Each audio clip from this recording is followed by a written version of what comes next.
Trop jeune.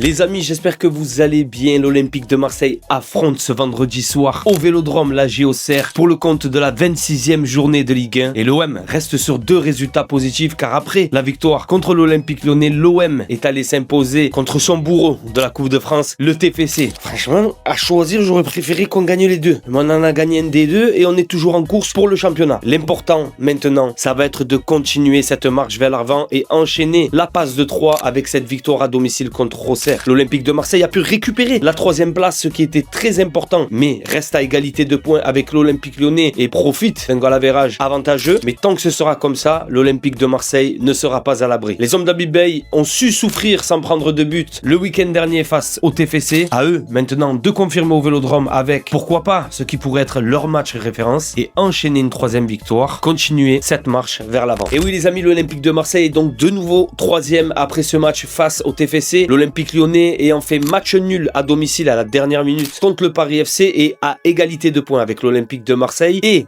l'Olympique Lyonnais se déplacera au Havre ce week-end. Le Havre qui joue comme d'habitude son maintien en Ligue 1 et qui reste sur 3 défaites consécutives. Donc aux hommes d'Habib Beye de gagner pour être tranquille. Parmi nos concurrents, il y a aussi Monaco qui est aussi sur une spirale positive qui recevra Brest. Et enfin, 2 concurrents s'affrontent avec le match qui sera sûrement le match le plus attendu de cette 26e journée, Rennes face à Lille. Mais bon les gars, je vais être honnête avec vous, on n'a pas à se soucier de ce qui se passe derrière, devant, de machin. Il faut aller gagner. Du moment qu'on gagne, on passera le week-end au chaud. Enfin les jeunes, pour terminer cette hype de juin, j'avais envie de vous parler d'un joueur, un joueur qui est arrivé en janvier et qui depuis janvier ne cesse de nous impressionner. Je veux parler de Quinten Timber qui vient d'être élu par les supporters marseillais Olympien du mois. Le milieu néerlandais ne cesse d'impressionner au milieu de par son volume de jeu, de par sa manière de se sortir de situations un peu compliquées au milieu du terrain, et il est ce point positif dans ce début d'année 2026 qui est très compliqué pour les hommes d'Habib Beye. Je le rappelle, c'est un joueur qui a signé à l'Olympique de Marseille, donc il n'est pas prêté, il ne repartira pas dans un club à la fin de la saison. Donc honnêtement, on ne peut que se réjouir de son niveau et il est venu apporter ce mordant qui manquait au milieu et qui justement profite à Pierre-Emile Højbjerg et qui le soulage un peu aussi de tous ses efforts au milieu. Dernière petite chose les amis avant de passer à votre question, on a appris que Nayef Adguerd va se faire opérer de son problème de pubalgie ou d'hernie au niveau du pubis. Donc il sera absent pendant quelques semaines et ça va être malheureusement une perte de taille pour Habib Beye qui, on le sait, a des problèmes en défense. On le sait les amis, avec la défaite en Coupe de France, les supporters marseillais ne sont vraiment pas contents de la saison de l'Olympique de Marseille. Donc la dernière question, comme d'habitude, elle est pour vous. Et selon vous, quelle sera l'ambiance au stade Vélodrome vendredi soir contre la JOCR?